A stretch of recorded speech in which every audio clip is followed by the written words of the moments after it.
ওয়ালাইকুম আসসালাম। ভাগ্নে কে কে হয় তোমার? আমার নাতি। নাতি বেটার ছেলে না? বেড়াচ্ছে। ও এই বয়স কত? বয়স 7 বছর চলো। 7 বছর চলে। তো এই জন্ম থেকেই কি প্রতিবন্ধী? হ্যাঁ, জন্ম থেকে প্রতিবন্ধী। বয়স এখন কত হয়? 7 বছর। এমনি কোনো চিকিৎসা করা লাগে?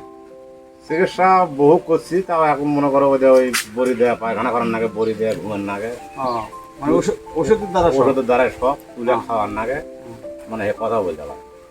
এমনি প্রসাব পায়খানা তো নিজে করার কোনো ক্ষমতা নেই ওই বড়ি দেওয়া, পায়খানা করার নাগে। খাওয়া দাওয়া নিজে ওই তুলে যতক্ষণ খাওয়াবেন ততক্ষণ কথা বলতে পারেন? কথাও বলতে পারে। তা তো বড় সমস্যা।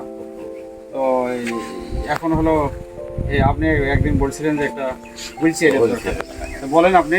একটা হুইল চেয়ার দিলে সুবিধা করে ছেলেবেলা ছেলেপেলে একটা হুইল চেয়ার হলে তাহলে হয়তো বা অন্য কোনো সাপোর্ট দিয়ে এদিক সেদিক চলাফেরা করতে পারতো, তাই না? ছোট একটা তার ভাই আছে, তাই ঠেলে নেবে। আমার তো হুইল চেয়ার সম্বন্ধে জানা নাই, ওটার দাম কিরকম?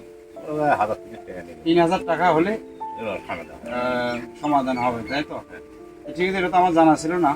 শুধু দর্শক দেখেন, এই বাচ্চাটার বয়স 7 বছর।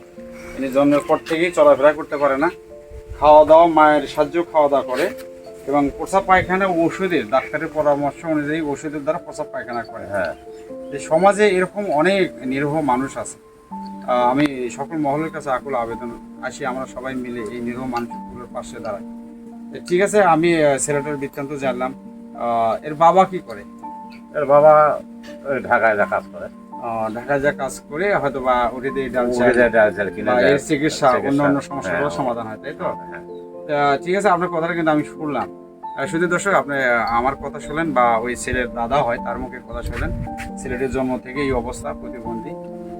তার প্রসাব পায়খানা ওষুধের দ্বারা হয়, খাওয়া দাওয়া মায়ের সাহায্য হয়। এই বাচ্চাটা যদি হুইল চেয়ার হয় শুধু দর্শক, তাহলে হয়তো তার মা বা দাদা দাদি তারা ওই ড্রাইভ করে এদিক সেদিক ঘোরাফেরা করে একটু হাওয়া বাতাস খাইতে পারে, শরীর চর্চা হয়, তাদের একটু মনটা ফ্রেশ হবে। সেই দর্শক, আমি ভিডিও আকারে আপনাদের কাছে এই প্রতিবেদনটা তুলে ধরলাম। দেশ এবং দেশের বাইরে থেকে যারাই এই ভিডিওটা দেখলেন, যদি কোনো সদাই ব্যক্তি থাকেন, তাহলে একটা নাবালক শিশু বাচ্চার মুখের দিকে তাকে যদি একটা হুইল চেয়ারের ব্যবস্থা কোনো মহল থেকে আসে, সেটা হয়তো আমি আসে এই হুইল চেয়ারে দিয়ে বাচ্চাটাকে সন্তুষ্ট করে যেতে পারবো। তো ঠিক আছে দাদু ভাই, আমি তো অজগর অবস্থায় আসছি। আমি আমি 200 টাকা দিলাম, 200 টাকা দিলাম, নাও এটাতে তুমি মিষ্টি কিনে খাও। হ্যাঁ, মিষ্টি কিনে খাও। আচ্ছা ঠিক আছে। তাহলে তুমি কিছুই বোঝো না, তাই না? কিচ্ছু বোঝো না তাহলে? আচ্ছা, তাহলে কথা বলার কোনো সুযোগই নেই। শুধু দর্শক দেখেন, এই কথাই বলতে পারে না, শুধু আকার ইঙ্গিতে। যাই হোক, ভিডিওটা আমি শেষ করছি।